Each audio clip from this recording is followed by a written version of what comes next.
The rain came down in sheets that Tuesday afternoon, turning the streets of Seattle into rivers of gray. Most people had already taken shelter, huddled in doorways or pressed against storefront windows, waiting for the downpour to ease. But Dante Morrison didn't have that luxury. He was already late picking up his daughter Zara from the Lighthouse School for the Deaf, and the bus he needed had blown past his stop without slowing down, its windows fogged and packed with commuters who didn't see, or didn't care about, the man in the faded jacket waving frantically from the curb. Dante pulled his hood tighter and kept walking, his work boots splashing through puddles that soaked through to his socks. The janitorial uniform under his jacket still smelled faintly of industrial cleaner and floor wax, a scent he'd grown so used to that he barely noticed it anymore. In his pocket, his phone buzzed with another text from Mrs. Chen, the school's patient but increasingly concerned administrator. "Mr. Morrison, Zara is the last child here. Please confirm your ETA." He typed back quickly, fingers fumbling on the wet screen. 10 minutes. So sorry. Bus issues. Dante was 33 years old, and every single day felt like a tightrope walk between too many responsibilities and not enough hours. He worked the day shift at Cascade Medical Center, one of Seattle's largest hospitals, cleaning operating rooms and patient floors. The pay was $16.50 an hour, barely enough to cover rent on their studio apartment in Rainier Valley, Zara's tuition at the specialized school, and the groceries he bought in careful increments, calculating every dollar. His daughter was 8 years old, born profoundly deaf, and the brightest light in his life. She had her mother's eyes, warm brown, curious, always searching, and her mother's stubborn optimism. Dante's wife, Simone, had died 3 years ago from an undiagnosed heart condition, collapsing at work with no warning, no chance to say goodbye. One moment she was there, laughing at breakfast, kissing Zara's forehead. The next, she was gone.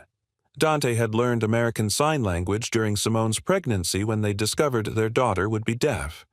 He'd studied every night after work, practicing with online videos, attending community classes, determined to communicate with his child in her native language. Now, ASL was as natural to him as breathing, the one gift he could give Zara that didn't cost money he didn't have. As he turned the corner onto Pike Street, something made him stop. A woman was slumped against the brick wall of a closed boutique, halfway hidden in the shadow of a dumpster. Her designer coat, even soaked through he could tell it was expensive, was torn at the shoulder. Her blonde hair, styled in an intricate updo that had come partially undone, clung to her brown face, and her hands were moving. Not randomly, not unconsciously. She was signing. Dante's breath caught. Her hands trembled as they formed.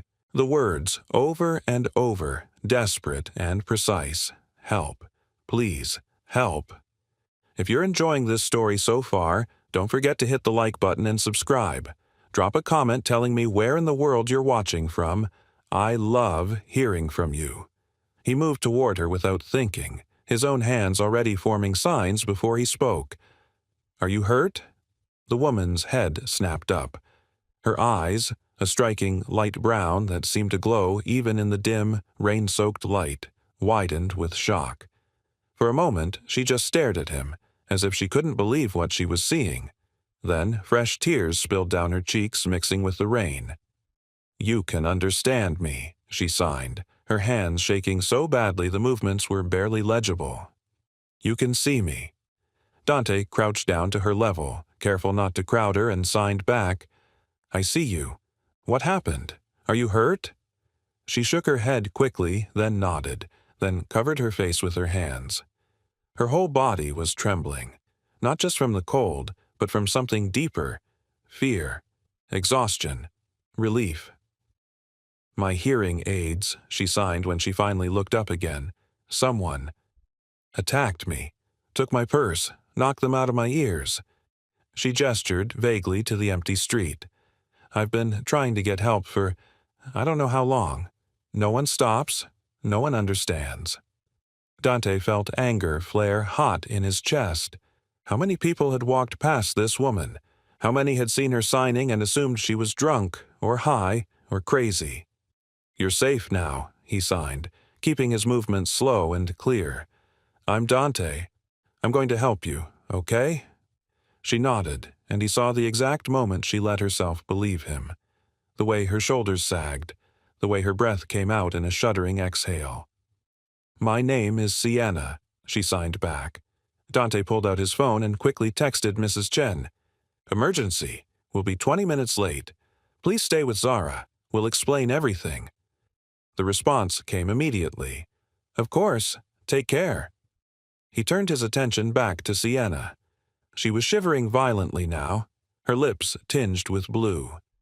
He shrugged off his jacket, the only decent one he owned, and draped it around her shoulders.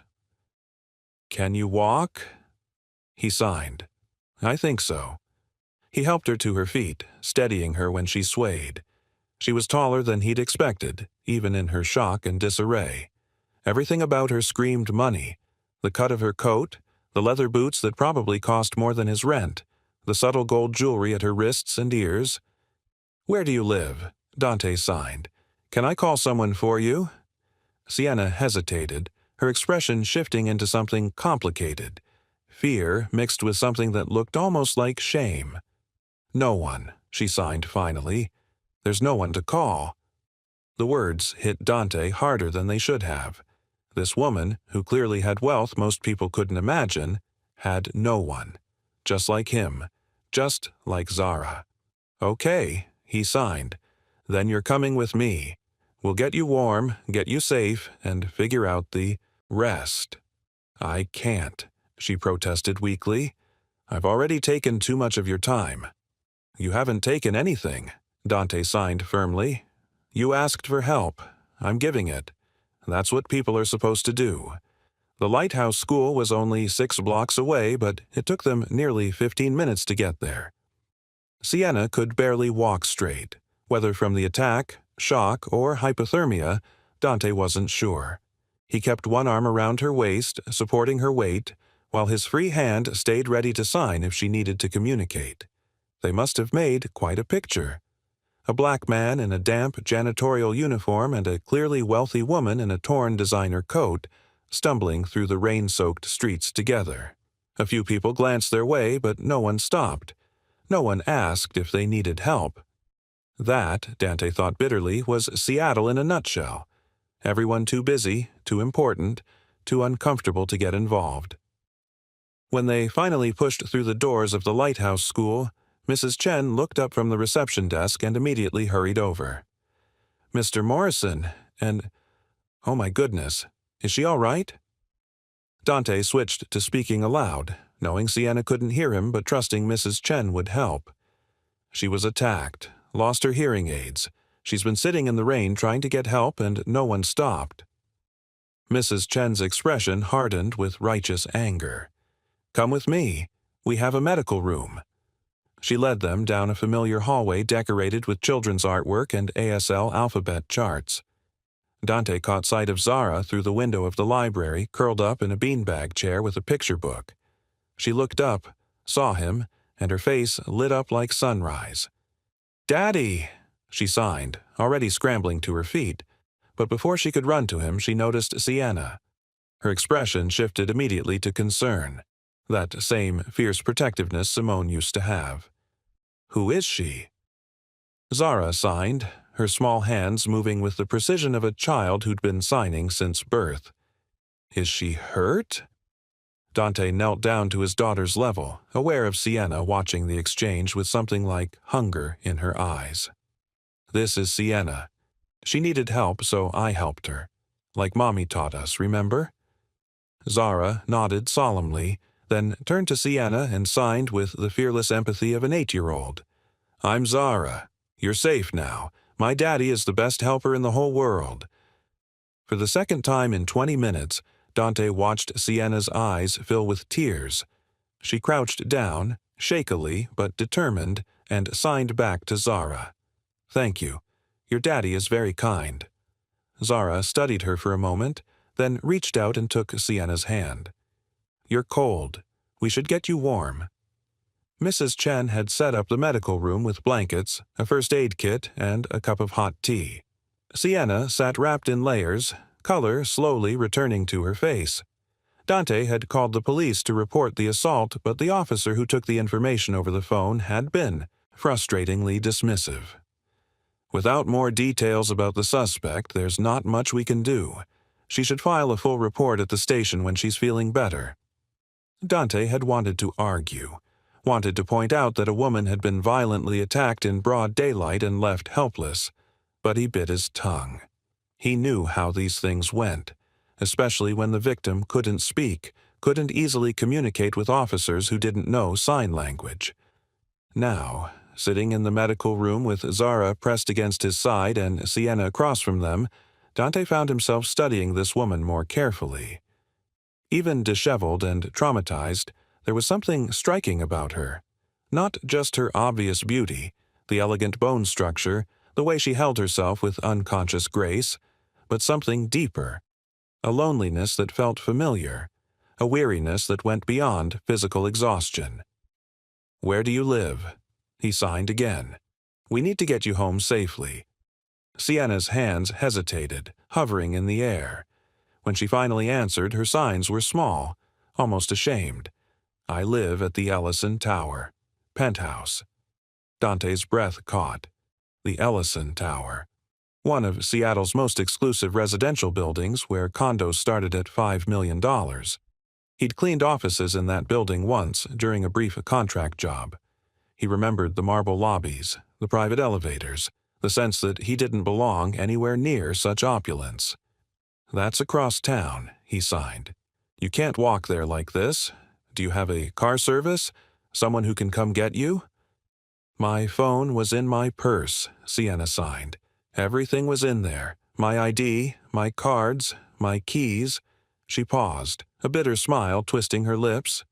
"I have $100 million, and right now I can't even get into my own home." The number hit Dante like a physical blow. $100 million? He made $34,000 a year, before taxes. He counted quarters to make sure he had enough for the laundromat. He bought day-old bread because it was 50 cents cheaper. And this woman, with more money than he could conceptualize, was sitting in a school medical room wearing his jacket because she had no one else. Zara, sensing the tension, signed to her father. "She can stay with us tonight. Right, Daddy?" Dante's heart clenched. Their studio apartment was barely 400 square feet.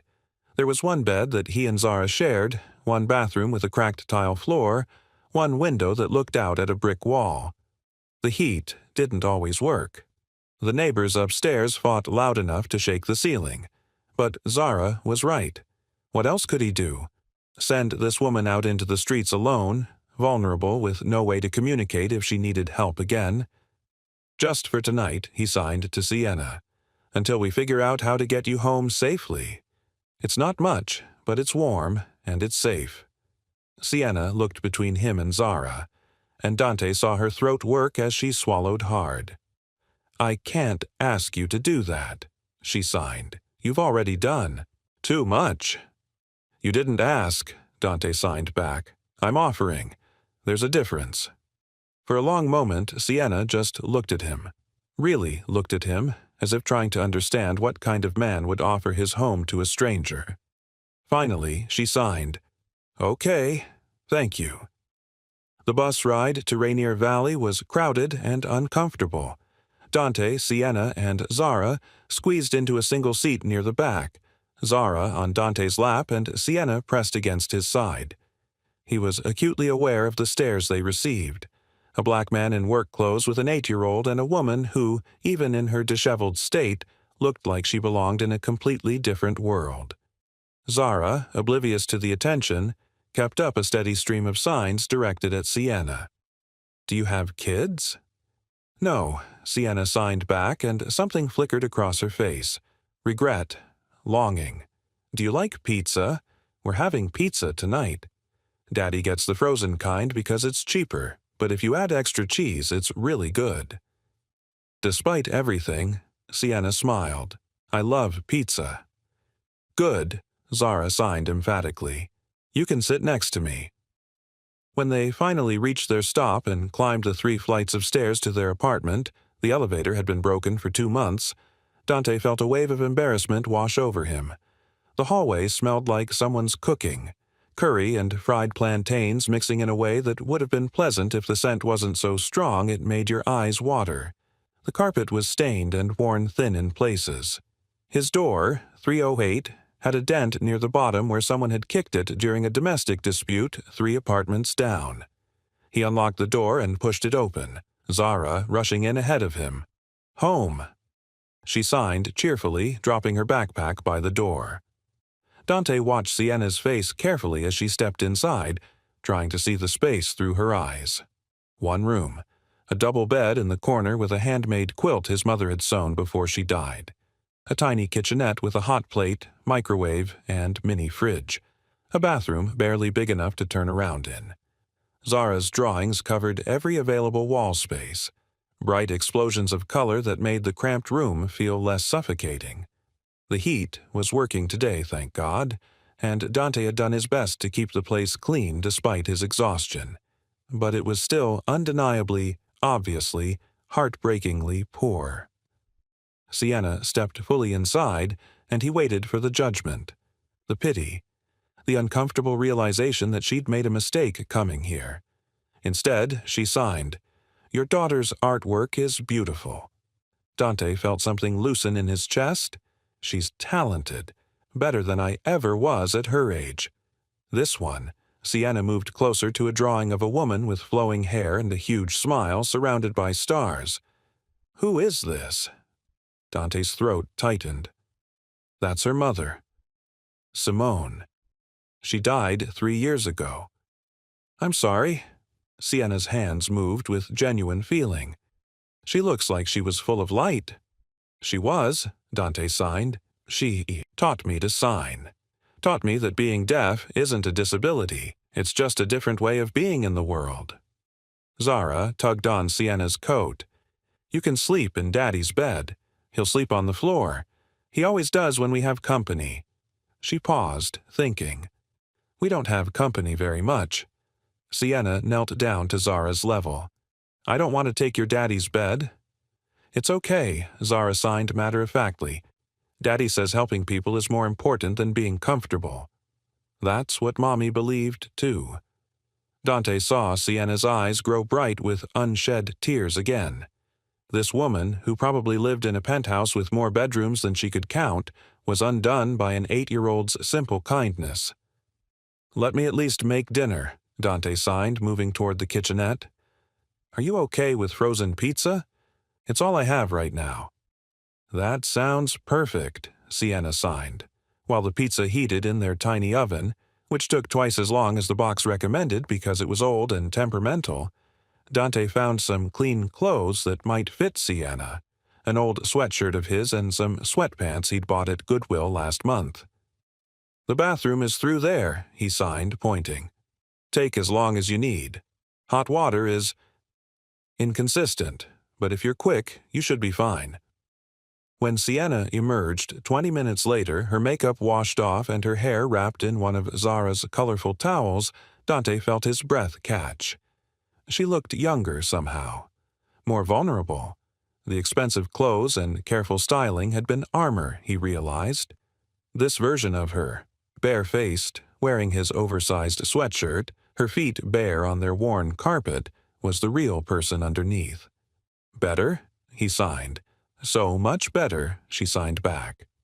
Then, with a small smile, thank you for sharing your daughter's towel. I like the unicorns.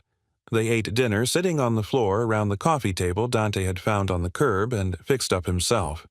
The pizza was mediocre at best, but Zara made a game of seeing who could stretch the cheese the longest before it broke. Sienna laughed, a silent, full-body laugh that transformed her face, and joined in. As Dante watched his daughter and the stranger share a simple meal in his cramped apartment, something shifted in his chest. For 3 years, it had been just him and Zara against the world. He'd built walls around them, accepting that they would always be alone, always struggling, always on the outside looking in at the life other people had. But tonight, For the first time since Simone died, their tiny apartment felt less like a prison and more like a home. After dinner, while Zara brushed her teeth, Sienna helped Dante clean up. He washed their few dishes in the tiny sink while she dried. They worked in comfortable silence, communicating with occasional signs when needed. "Your daughter is extraordinary," Sienna signed when they finished. "She's my whole world," Dante signed back. Then, because something about this woman made him want, "To be honest, sometimes I worry I'm not enough for her, that I can't give her what she deserves." Sienna's expression grew fierce. "You are enough. The way she looks at you, that's pure love, pure trust. No amount of money can buy that." There was something raw in her signs, something that made Dante want to ask more. But before he could, Zara emerged from the bathroom in her pajamas, covered in signing hands of different colors. "Story time," she signed eagerly, climbing into bed. Dante had started to explain that Sienna was probably tired, that they should let her rest, but Sienna was already moving toward the bed. "Can I watch?" She signed to Zara. Zara patted the space beside her enthusiastically. So Dante found himself sitting on the edge of their bed, signing the story of The Little Mermaid, while his daughter and a billionaire he'd met 4 hours ago watched with matching expressions of delight. When Zara finally drifted off to sleep, her hand still clutching the edge of Sienna's borrowed sweatshirt, Dante carefully extricated himself and gestured for Sienna to follow him to the small clear space near the kitchenette. "I'm sorry, it's not more comfortable," he signed, indicating the thin sleeping pad and spare blanket he'd pulled out of the closet for himself. "The bed is all yours." "Dante," Sienna signed, and it was the first time she'd used his name in signs. Something about seeing it formed by her graceful hands made his pulse quicken. "I have to tell you something." He waited, watching her face carefully. "My full name is Sienna Castellano," she signed slowly. "I'm the CEO of Castellano Pharmaceuticals." The name hit Dante like cold water. Castellano Pharmaceuticals, one of the largest drug companies in the country. Billions in revenue. Regular news coverage about new medications, FDA approvals, stock prices, and also regular news coverage about price gouging, about patients dying because they couldn't afford medications, about executives making obscene profits while people suffered. Dante's hands moved before he could stop them. "The company that charges $3,000 for insulin?" Sienna flinched but didn't look away. "Yes. The company that raised the price of the heart medication my wife needed by 400% 2 years before she died?" Sienna's face crumpled. "Yes." The silence between them grew heavy, suffocating. Dante felt his chest tighten with a complicated tangle of anger, betrayal, and confusion. This woman who had cried when his daughter showed her kindness. This woman who had laughed over cheap pizza and dried dishes in his tiny kitchen. This woman sleeping in his bed. She was part of the system that had killed his wife. "Why are you telling me this?" Dante signed, his movements sharp with anger. "Because you deserve to know who you're helping," Sienna signed back, tears streaming down her face now. "Because I'm tired of hiding. Because 3 hours ago, when I was sitting in the rain signing for help and no one stopped, I realized I've built a life where I have everything and nothing at the same time." "That's not good enough," Dante signed harshly. "I know," Sienna signed, her hands trembling. "I know it's not, and I don't expect you to understand or forgive me, but I needed you to know the truth." Dante turned away, his hands dropping to his sides. Behind him, he could hear Zara's soft breathing, could smell the faint scent of her strawberry shampoo. His daughter, his responsibility, his whole world, and somewhere, in a penthouse across the city, Sienna had a whole different world, one built on the suffering of people like him. "You should leave in the morning," he signed without turning around. "I'll help you get home safely, but after that, I don't want to see you again." He didn't wait for her response. didn't watch her sign anything back. He just lay down on his thin pad on the floor, turned his face to the wall, and tried to ignore the sound of her quiet, helpless crying in the darkness. When Dante woke, gray dawn light was filtering through their single window. His back ached from the thin sleeping pad, but that wasn't what had pulled him from sleep. It was the silence, the particular quality of silence that meant something was wrong. He sat up quickly, his eyes going immediately to the bed. Sienna was gone. The blankets were folded neatly at the foot of the bed. His sweatshirt and sweatpants were draped over the chair, and on the coffee table, weighed down by Zara's favorite rock, painted to look like a ladybug, was a note written in precise, elegant handwriting. Dante, thank you for your kindness. I've called a car service and they're picking me up at 6 a.m. from the corner. I didn't want to wake you. I know you told me to leave, but I need you to understand something. 3 years ago, when my father died and I inherited the company, I discovered what he'd been doing. The price increases, the patents bought just to bury cheaper alternatives, the lobbying to keep medications from becoming generic. I've spent every day since trying to fix it, trying to undo his legacy. But it's like trying to turn an aircraft carrier with a rowboat. The board fights me. The shareholders sue. Every step forward costs me allies and enemies alike. I'm not asking for forgiveness. I'm just asking you to know that I see the damage. I see it every day. And last night, eating pizza on your floor with your beautiful daughter, I saw what really matters, what I've been too afraid and too isolated to build for myself. Thank you for reminding me what it means to be human. Sienna P.S. I left something for Zara under her pillow. Not charity, a gift from one person who understands silence to another. Dante's hands trembled as he read the note twice, 3 times. Then he moved quietly to the bed where Zara still slept and carefully lifted her pillow. Underneath was a check for $50,000 and a business card. The card read, Sienna Castellano, CEO, Castellano Pharmaceuticals. On the back, she'd written a phone number and 3 words, if you reconsider, $50,000. More money than Dante had made in 2 years. Money that could pay off Simone's medical debt. Money that could move them out of this apartment. Money that could secure Zara's future. Money that came from a company that had killed his wife. He crumpled the check in his fist, anger surging hot and righteous through his veins. How dare she? How dare she think she could buy forgiveness with a check? Buy his silence? Buy absolution for her company's sins? But, even as he thought it, a small voice in the back of his mind whispered, She's trying.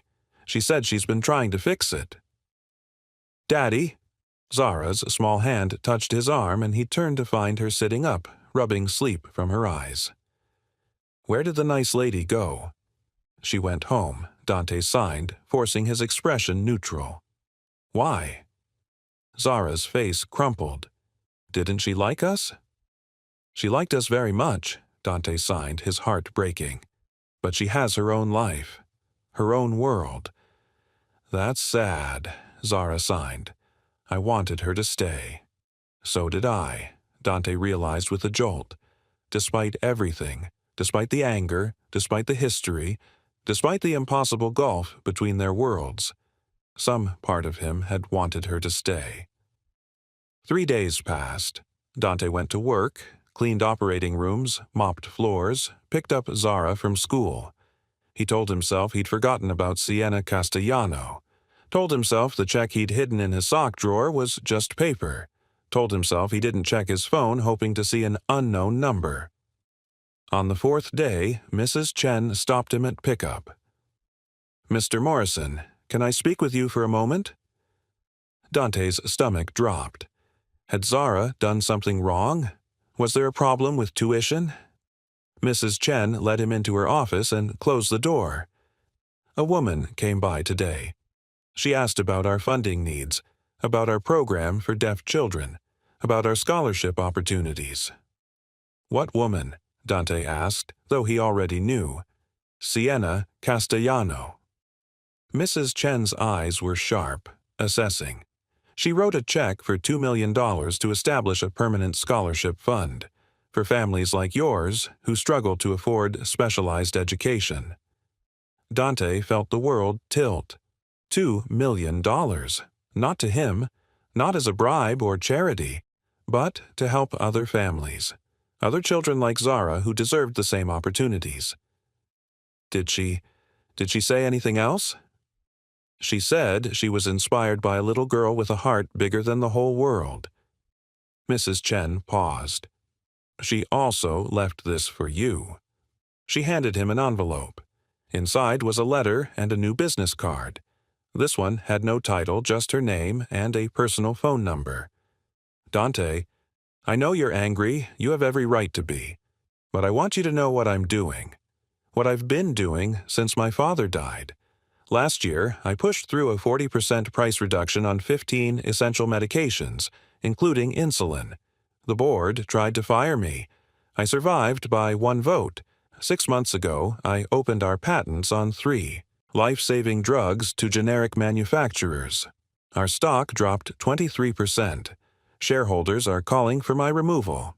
2 weeks ago, I announced a new patient assistance program. Free medications for anyone who can't afford them. Half my executive team resigned in protest. I'm losing this battle, Dante. Every day I fight and every day I lose ground. But last Tuesday, when I was sitting in the rain unable to get help, unable to make anyone understand, I realized something. I've been fighting alone, just like you've been surviving alone, just like everyone who falls through the cracks of systems designed to fail them. I don't know if you believe me. I don't know if you ever will. But I'm asking, not for forgiveness, not for absolution, just for a chance to prove that some people with power actually want to use it for good. The scholarship fund isn't charity. It's an investment in children who deserve better than the world gave them. Children like Zara. Children like I was once, before I learned to be afraid. If you want to know more, call me. If you don't, I'll understand. S. That night, after Zara was asleep, Dante sat on the floor of their apartment with the letter in one hand and his phone in the other. He thought about Simone, about the way she'd fought for what was right, even when it cost her, about the values she'd taught him, that people deserved second chances, that intentions mattered, that the world would only change if good people were brave enough to try. He thought about Sienna's face when Zara had taken her hand, the wonder in her eyes, as if she'd never experienced simple kindness. He thought about the system that had killed his wife and how shouting at it from the outside had changed nothing. What if he could change it from the inside? His fingers moved before his mind could catch up, dialing the number on the card. She answered on the first ring. Hello? Her voice was breathless, hopeful, terrified. It's Dante, he said. Then, because he'd spent 3 days signing to Zara and it felt more natural. Hold on. He switched to video call, and when her face filled the screen, he signed, Tell me everything. And don't lie to me. Not once. If you're hooked on this story, make sure to subscribe and turn on notifications so you never miss an upload. Your support means everything and helps me bring you more emotional stories like this one. They talked for 3 hours that first night. Sienna showed him documents, financial records, board meeting minutes. She showed him the threats she'd received from shareholders, from her own executives, from her father's old allies who wanted her gone. They're trying to force me out, she said, signing as she spoke so Dante could follow easily. There's a vote in 2 weeks. If I lose, everything I've been fighting for disappears. They'll install someone who'll reverse every policy change, every price reduction, every patient program. Why are you telling me this? Dante signed. Because you asked for the truth. Her hands moved with practiced grace now, more confident than they'd been that first night.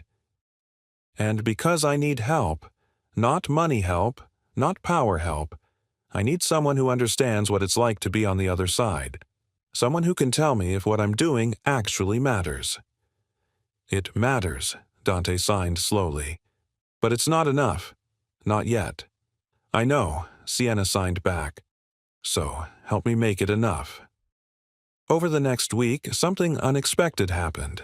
Dante found himself becoming Sienna's bridge to the real world, the one she'd been insulated from by wealth and power. He introduced her to other families at Zara's school, single parents working 3 jobs, couples bankrupted by medical bills, children who'd lost parents because medications were priced out of reach. Sienna listened to every story, took notes, asked questions, and, more importantly, she acted. She created a task force of patients and caregivers to advise on drug pricing. She hired people who'd been harmed by pharmaceutical companies to work in her patient advocacy division. She started showing up at community health clinics, not for photo ops, but to learn. And slowly, Dante felt his anger transforming into something else. Not forgiveness, not yet, but recognition. This woman was trying, genuinely, desperately trying to undo damage she'd inherited. Zara, for her part, was delighted. Sienna started joining them for dinner twice a week, always bringing groceries, always insisting on cooking. She learned to make Zara's favorite pasta dish. She practiced signing with the fierce determination of someone learning a new language in adulthood. One night, while washing dishes together, Zara tugged on Sienna's sleeve. "Can I ask you something?" "Always," Sienna signed back. "Why don't you have a family?" Dante started to intervene, to tell Zara that was too personal, but Sienna's hand on his arm stopped him. "I used to think I didn't deserve one," Sienna signed to Zara, her movements slow and deliberate. "I thought because of mistakes I made, mistakes my family made, I should be alone. That's silly," Zara signed with the blunt honesty of an 8-year-old. "Everyone deserves family." Sienna's eyes filled with tears. "Do you really believe that?" "Yes," Zara signed firmly. Then, with devastating simplicity, "You could be our family, if you wanted." Dante watched Sienna break, watched her crumble into sobs that shook her whole body, watched his daughter wrap small arms around this powerful woman and hold her while she cried. And he realized he was falling in love with her, not despite who she was, but because of who she was trying to become. The board vote was scheduled for Friday at 2 p.m. By Thursday night, Sienna knew she was going to lose. "I'm 3 votes short," she told Dante, signing as she paced her penthouse living room. He'd finally agreed to visit her world, and the contrast was staggering. Floor-to-ceiling windows overlooking Elliott Bay. Art that probably cost more than his entire building. And everywhere, a crushing loneliness. "They're going to remove me tomorrow. Install Gerald Thorne as CEO. He's already promising to reverse everything. Restore pricing, end the patient programs, close the patent releases." "Then fight harder," Dante signed. "I've been fighting for 3 years." Sienna's hands moved sharply, anger and desperation mixing. "What else can I do?" "Stop fighting like a CEO," Dante signed. "Start fighting like someone with nothing to lose." He pulled out his phone and showed her something he'd been working on for the past week. A video compilation of families affected by Castellano Pharmaceutical's old policies. Parents holding photos of children who'd died. Patients showing medical bills that had destroyed their lives. And interwoven throughout, footage of Sienna at community clinics, at the Lighthouse School, at a free health fair in Rainier Valley. "What is this?" Sienna asked. "This is the truth," Dante signed. "The truth about what your father built and what you're trying to tear down. The truth about real people affected by corporate greed. And the truth about one woman brave enough to choose people over profits." "Where did you get all this footage?" "I've been following you for a week with my phone," Dante signed with a small smile. "You were too busy actually helping people to notice." Sienna stared at the video, then at him. "What do I do with this?" "Tomorrow, at the board meeting. You show it. Every second. Let them see what their quarterly reports really mean. Let them see the faces behind the numbers. They'll hate it. They'll vote me out anyway." "Maybe," Dante signed, "but at least you'll go down fighting. At least you'll make them see." The next morning, Dante did something he'd never done before. He called in sick to work. Then he put on the one suit he owned, bought from Goodwill for Simone's funeral, took Zara to Mrs. Chen's, and showed up at Castellano Pharmaceutical's headquarters. The security guard tried to stop him at the lobby. "Sir, do you have an appointment?" "I'm here for the board meeting." "That's a closed session. Shareholders and executives only." Dante pulled out his phone and called Sienna. 2 minutes later, the guard was escorting him to the 40th floor, bewildered. The boardroom was exactly what he'd expected. Mahogany table, leather chairs, walls lined with photos of old white men in expensive suits. 17 board members sat around the table, most looking irritated at the delay.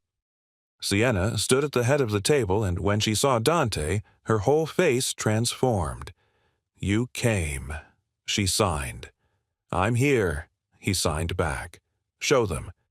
For the next 45 minutes, the board watched Dante's video in silence, watched children who'd lost parents, watched families bankrupted, watched Sienna, their CEO, sitting on the floor of a community center teaching a child to sign "Thank you." When it ended, the chairman cleared his throat. "This is very emotional, Ms. Castellano, but emotions don't run a company. Profits do." Dante stood up. Every head swiveled toward him.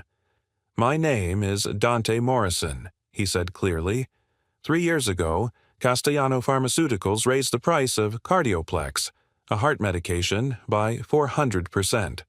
My wife Simone couldn't afford it anymore. She rationed her doses. She died of cardiac arrest at age 30, leaving me with a 1-year-old daughter and $80,000 in medical debt. The room was silent. "I hate this company," Dante continued. "I hate everything it stands for. I hate what it's taken from me." He saw Sienna's face crumple, saw her start to sign something, but he shook his head. "But I've spent the last 2 weeks watching your CEO try to fix it, watching her sacrifice her own wealth, her own security, her own allies to make things right. And I realized something."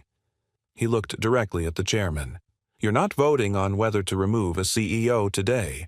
You're voting on whether you're a company that kills people for profit or a company that chooses to do better. That's the only vote that matters." Dante turned and walked out. He didn't wait to hear the results, didn't wait to see if his words changed anything. He took the bus back to Rainier Valley, picked up Zara from Mrs. Chen's, and went home. Sienna showed up at his door at 8 p.m. Her eyes were red from crying, her professional armor completely gone. She wore jeans and a sweater, her hair loose around her shoulders. Dante opened the door and waited. "I lost," she signed. "They voted me out. 12-5. Dante felt his chest tighten. All that work, all that hope. "But," Sienna continued, "something else happened." She pulled out her phone and showed him a news article from 2 hours ago. "Castellano Pharmaceuticals board in chaos as 5 directors resign in protest." "The 5 who voted for me walked out," Sienna signed. "They said they didn't want to be part of a company that chose profits over people. They called a press conference and told the world about the patient programs being cut, the price increases being restored, everything. And," Dante signed, "and the stock is in free fall. Major shareholders are demanding an emergency meeting. 3 pharmaceutical companies called to say they're following our old model, the one I created, because they don't want the PR nightmare." Sienna's hands trembled as she signed. "I lost the battle, but maybe, I started a war that other people will fight." Zara appeared from behind Dante, rubbing sleep from her eyes. When she saw Sienna, her face lit up. "You're here," she signed. "Are you staying?" Sienna looked at Dante, a question in her eyes. And Dante realized this was it, the moment where he chose fear or chose hope, chose isolation or chose family, chose to let the past define him or let the future transform him. "Stay," he signed. Sienna's face crumpled. "I have nothing now. No job, no company. My board seat will be gone by Monday. I'm about to be poor by my standards." Dante smiled. "Good, then you can finally understand what matters." He pulled her inside, and Zara immediately wrapped herself around Sienna's waist. The three of them stood in that tiny apartment, the one Dante had been ashamed of just weeks ago, and it felt like the richest place in the world. The new storefront on Pike Street had a sign painted in bright colors: Sound and Silence Advocacy Center. Below it, in smaller letters, Healthcare Navigation for the Deaf and Hard of Hearing Community. Inside, Dante sat at a desk helping a young mother navigate her insurance paperwork. His new job, funded by a coalition of donors who'd been moved by the video of Sienna's work, paid him enough to move to a 2-bedroom apartment. Not luxury, but home. Sienna came in from the back room, signing to a teenager about scholarship applications. She'd sold her penthouse, donated most of her wealth to patient advocacy organizations, and now lived simply. She worked as the center's community liaison, using her connections to help people navigate the healthcare system that had once enriched her. She caught Dante's eye and signed, "Lunch break?" They walked to the same coffee shop where Dante used to grab day-old sandwiches he could afford. Now they ordered whatever they wanted, not because they were rich, but because they both made decent wages doing work that mattered. "Did you hear?" Sienna said, signing as she spoke. "The new Castellano CEO lasted 3 months. The board just announced they're selling the company to a non-profit consortium." "Is that good?" Dante asked. "It's revolutionary," Sienna signed, her eyes bright. "It means medications will be priced at cost plus minimal overhead. It means the model I tried to build is actually happening." "Because you fought," Dante signed. "Because you lost everything and kept fighting anyway." That evening, in their new apartment, Zara helped Sienna cook dinner while Dante set the table. They'd developed a routine over 6 months, a found family that felt more real than anything Dante had known since Simone died. After dinner, after Zara went to bed, Dante and Sienna sat on the couch. She'd been teaching him about the business world. He'd been teaching her about surviving without money. They'd been teaching each other about trust. "Can I tell you something?" Sienna signed. "Always. When I was sitting in the rain that day, signing for help, I thought my life was over. I thought I'd lost everything that mattered." She paused, her hands hovering in the air. "But I was wrong. I hadn't lost everything. I just hadn't found anything worth keeping yet." Dante reached out and took her hands in his, not to stop her signing, but to hold them gently. "I spent 3 years being angry," he said aloud, knowing she'd read his lips. "Angry at the world. Angry at companies like yours. Angry at everyone who had more than me." He switched to signing. "But anger doesn't change anything. You taught me that. What changes things is people brave enough to lose everything for what's right." Sienna leaned forward and kissed him. Soft, tentative, a question and an answer all at once. When they pulled apart, she signed, "I love you." "I love you too," Dante signed back. "And so does Zara. You're already family. You have been since the moment you asked for help, and I stopped to listen." Through the bedroom door, they could hear Zara's soft breathing. In the kitchen, dishes waited to be washed. Outside, the city moved on. Imperfect, unjust, but somehow more beautiful than it had been. Because sometimes the loudest thing you can do is make space for someone else to be heard. And sometimes the richest thing you can have is someone who chooses you not for what you own, but for who you're brave enough to become. Thank you so much for watching until the end. If you loved this story, check out the other videos on your screen now. I think you'll really enjoy them. And don't forget to subscribe if you haven't already. See you in the next story.